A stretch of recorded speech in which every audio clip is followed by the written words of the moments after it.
Hi friends, ఈరోజు topic అయితే ఒక కామనర్ గురించి అండి. నేనైతే ఒక కామనర్, మీరు కూడా కామనర్ అయితే ఈ వీడియోని తప్పకుండా ప్రతి ఒక్కరికి షేర్ చేయండి ఫ్రెండ్స్. బాలేజీ అన్నా నువ్వు పెద్ద యాంకరే కావచ్చన్నా, నువ్వు పెద్ద మీడియా మిత్రునివే కావచ్చన్నా, బట్ ఏంటి అడిగేటప్పుడే తనది తప్పెంతుందో చూసి మీరు మాట్లాడేది ఉండే. తను భయపడిపోతున్నాడన్నా, మీరు అది చూసైనా ఆపలేదు ఎందుకన్నా? తను ఎవరో అక్కకైతే మీరు మైక్ ఇచ్చారు. తను మీడియా అమ్మాయి కానే కాదంట. నేను ఫస్ట్ ఆ వీడియో చూసినప్పుడు తను మీడియా అమ్మాయి ఏమో అనుకున్నాను.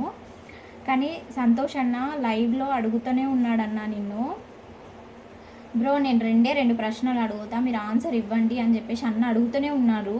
మీరు ఆ 2 ఆన్సర్లు ఇవ్వలేకపోతున్నారన్న. అన్న తప్పు చేశాడని మీరు ఎట్లా అనుకుంటారు? ఏదో తన బతుకు తెరువు కోసం అయితే వచ్చాడు. మీరు ఎట్లా అనుకుంటారన్నా చెప్పండి. మీరు సంతోషాన్ని అంటే మీ మీడియా మిత్రుడే కదా అన్న. అయితే అన్న అడిగే ప్రశ్నకే నీ దగ్గర ఆన్సర్ లేదన్నా. నువ్వు రెండే రెండు క్వశ్చన్స్ ఇస్తా, ఆన్సర్ ఇవ్వండి అన్నా అని అన్న అడిగితే కూడా మీ దగ్గర ఆన్సర్ లేదన్న బాలాజీ అన్న. తను ఎవరు ఆ మైక్ పట్టుకున్నామా? మీ మైక్ తనకి ఎట్లా ఇస్తారన్నా? మీరు అక్కడ వీడియో కూడా క్యాప్చర్ చేస్తున్నారో లేదా అక్కడ తర్వాత విషయం అన్నా.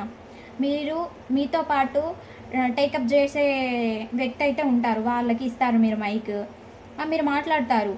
కానీ తను మీడియా మిత్రురాలు కానీ కాదంట. తను అడుగుతూనే ఉంది. అన్న భయపడిపోయి అట్లా ఒక మనిషిని టార్చర్ చేయడం ఏంటన్న అసలు నాకు అర్థం కాదు. మాలాంటి కామనర్స్ ఎవరైనా సరే ఈ వీడియోని షేర్ చేయండి. అన్న వచ్చి మాట్లాడాలి. అన్న తప్పేదన్నా ఉంటే అన్న నువ్వు తప్పకుండా మాట్లాడన్నా. ఈ వీడియో షేర్ చేయండి ఫ్రెండ్స్. ప్రతి ఒక్కరూ అన్నకైతే చేరవేయండి ప్లీజ్. తప్పకుండా ఈ వీడియోని షేర్ చేయండి. నాలాంటి కామనర్స్ ఎవరైనా సపోజ్ అన్న బండి పెట్టుకున్నాడు, చిన్న బండో ఏదో ఒకటి అమ్ముకుంటున్నాడు ఫ్రెండ్స్. అరే ఇట్లా చేయడం కరెక్ట్ కాదు కదా. రేపు నీకే జరగచ్చు, నాకే జరగచ్చు, తప్పులేదు.